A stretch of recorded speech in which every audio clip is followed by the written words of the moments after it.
Jesus went through all the towns and villages, teaching in their synagogues, proclaiming the good news of the kingdom and healing every disease and sickness.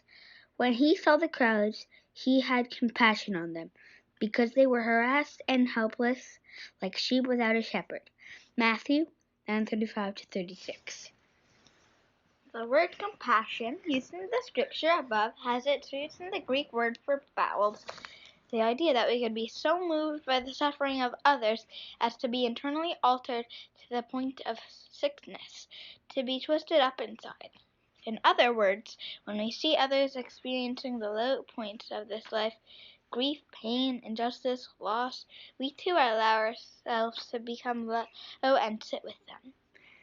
This vicarious distress is at the heart of the birth narrative of Jesus, God seeing suffering and coming low to meet people in their sorrow.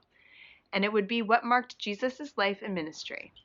Jesus always sought proximity to people who were hurting or alone or in need, and he was always there grieving alongside them, tending to their wounds, making them feel seen. In this way, his was a low life, and his willingness to carry and embrace the heartache of others speaks to a glaring gap in the world, one that can only be filled with compassion.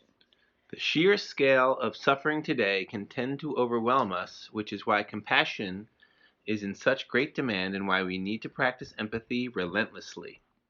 One of the greatest ways we can prepare is to keep our hearts soft, even though so many others have become hardened, and to not lose the desire nor the ability to be powerfully moved by the pain in our path. It is a fitting way to walk into the season of Advent, asking, where is the burden? What bothers me? What twists my bowels to the point of sickness? As we answer these questions and are willing to move in response, we perpetuate Jesus here. Today, see the suffering around you and let yourself be twisted.